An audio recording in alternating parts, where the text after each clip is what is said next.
ஆடாவிட்டாலும் தன் தசை ஆடும். இதுதான் பழமொழி. கதை என்னங்கிறத பார்த்துட்டு வரலாம் வாங்க.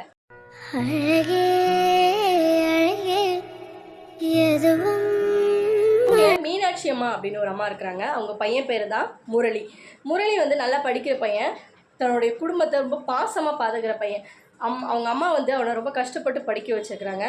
நகரத்தில் தான் வேலை கிடச்சிச்சு முரளிக்கு. அப்போது ஒரு நாள் முரளி வந்து, அம்மா என்னால் நகரத்துக்கும் கிராமத்துக்கும் ஒய்யாமல் அலைய முடியலை, அடிக்கடி அங்கேயும் இங்கேயும் வர முடியலை, ரொம்ப தொலைவாக இருக்குது, அதனால் நான் நகரத்திலே ஒரு வீடு எடுத்து இருக்கலான்னு முடிவு பண்ணியிருக்கேன் அப்படின்னு சொல்கிறான். அப்போ அவங்க அம்மா சொல்கிறாங்க, தம்பி நீயும் நானும் இது வரைக்கும் பிரிஞ்சதே இல்லைடா, நீ அம்மாவை விட்டு எப்படி அவ்வளோ தூரம் போய் இருக்க போகிற அப்படின்னு சொன்னதுக்கு, இல்லை நான் வந்து பார்த்துப்பேன், நான் இருந்துப்பேன் அப்படின்னு சொல்லிட்டு இந்த முரளி என்ன பண்ணுறாரு அப்படின்னா, அவங்க அம்மாவை விட்டுட்டு அங்கேயே செட்டில் ஆக முடிவு பண்ணிட்டாரு.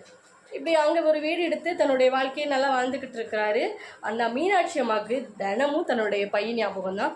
தினமும் எழுந்தோடனே காலையில் சாமிக்கிட்ட தன் பையனுக்கு எந்த ஒரு கெடுதலும் நடந்துடக்கூடாது, தம் பையன் நல்லா இருக்கணும்னு சொல்லிட்டு வணங்குறது தான் இந்த அம்மா முதல் வேலையாகவே வச்சுருந்தாங்க. இந்த நாட்கள் போச்சு. ஒரு நாள் மீனாட்சி அம்மாவுக்கு ஒரு ஃபோன் வருது. மீனாட்சி அம்மா அவசரமாக போய் ஃபோன் எடுத்து பேசுகிறாங்க.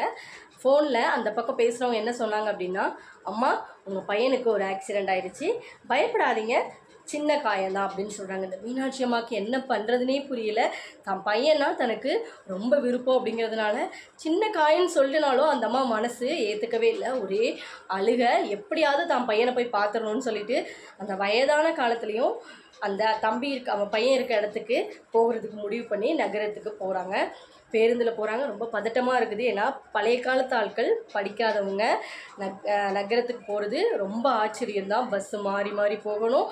நிறைய பெரிய பெரிய பில்டிங்லாம் வருது. பார்க்கவும் தான் பையன் எங்கே இருப்பானோ அப்படிங்கிற மீனாட்சி அம்மாவுக்கு இன்னும் பயங்கர அழுக ஆரம்பிச்சிருச்சு. ஒரு நாள் முழுக்க பயணம் முடித்து தன்னுடைய பையனை போய் அடைகிறாங்க. அந்த ஹாஸ்பிட்டலுக்குள்ளே போவையும் தான் பையன் எங்கே இருக்கான் அப்படின்னு சொல்லி தேடி தேடி அலைகிறாங்க. அப்போது ஒரு பையன் வந்து கூட்டிகிட்டு போகிறான். முரளியோட வேலை பார்த்த ஒரு சக ஊழியர் வந்து கூட்டிகிட்டு போய் முரளிக்கிட்ட கொண்டு விடுதார். முரளிக்கிட்ட கொண்டு விட்டோன்னே அம்மாவை பார்த்த முரளி, அம்மா ஏம்மா இவ்வளோ தூரம் வந்தீங்க, எனக்கு ஒன்றும் இல்லைம்மா அப்படின்னு சொல்கிறாங்க. இல்லை என்னால் உன்னை பார்க்காம இருக்க முடியல தம்பி, உனக்கு சின்ன அடினாலும் என்னையால் தாங்கிக்க முடியல அப்படின்னு சொல்கிறாங்க.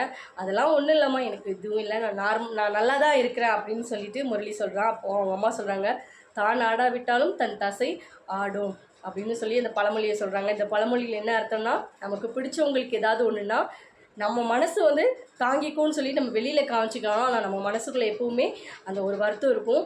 ஐயோ எப்படி இருக்கோ, என்ன ஆச்சோ அப்படிங்கிறது. இதுதான் அந்த பழமொழி. மறக்காமல் இந்த மாதிரி கதைகளை பார்க்க நம்ம சேனலை சப்ஸ்கிரைப் பண்ணி வச்சுக்கோங்க.